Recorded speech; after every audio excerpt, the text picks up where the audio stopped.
So just like law of sines, this applies to oblique triangles. Remember, oblique triangles are just non-right triangles. And now, many of you, as every year it happens, many students apply the law of sines and law of cosines to right triangles. It's fine if you do that. I mean, it does work. It's simply creating more work because there's an easier way to approach right triangles. Right triangles, if you're given a right triangle, the easier thing to do is to actually just use SOHCAHTOA, use the trig ratio itself. You don't have to use law of sines or law of cosines. Okay, but if you do, you'll wind up with the right answer anyway. It still applies, but it's more useful and it saves time only when you're doing oblique non-right triangles. Okay, so just like with the law of sines, knowing which patterns require law of cosines is what you need to start with. Okay, so law of sines again had three patterns that worked for it. It had the patterns that contain two angles, so ASA and AAS, and then it also had the pattern that is not a congruence pattern, SSA.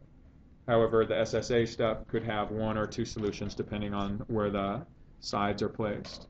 Law of cosines has two patterns that apply, and the patterns are the two patterns of congruence that involve two sides.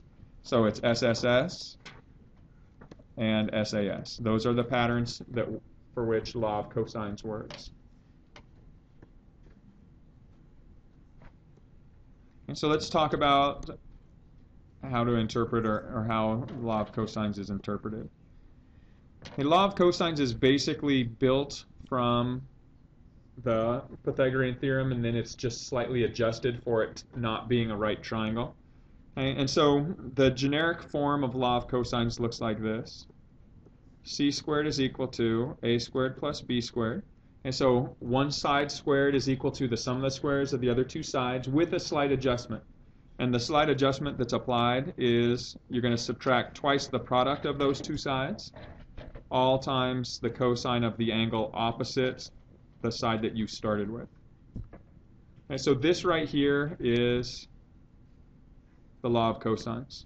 And anytime you see it written down, it's probably going to be written in this form. And a couple things to keep in mind about it. These two pieces of information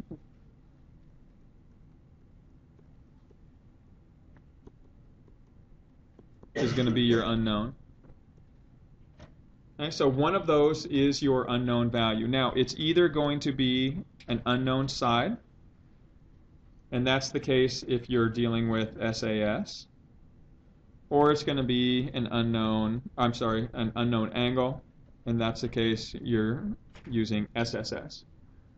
Okay, so one of those is going to be your unknown, okay, which leaves the A and the B values to be your known quantities. Okay, so A and B are going to be your given sides. Okay, so here's the A and the B. A and B are right here. The lower c or the capital C depends on which of the patterns you use. And now the reason I kind of explain it that way is you're not always going to be asked to solve for C or C. You might be asked to solve for angle A or side A or angle B or side B, or it might even be labeled X, Y, Z, W, whatever. And so you need to be able to see how these are related to each other. Okay, so there's two other variations based on this one triangle that still apply the law of cosines. What if your unknown was either side A or angle A? If that's the case, you're going to start with those as your extremes, so the first and the last part of your law of cosines. So if angle A or side A was our unknown, we're going to start with the side opposite that. A squared is equal to the sum of the squares of the other two sides. So B squared plus C squared minus twice the product of those two sides times the cosine of whatever angle is opposite that side that we started with. So here's another variation of this. That's if we either wanted, if the unknown was either side A or angle A. And we have one last variation of this, and that is if our unknown was either side B or angle B.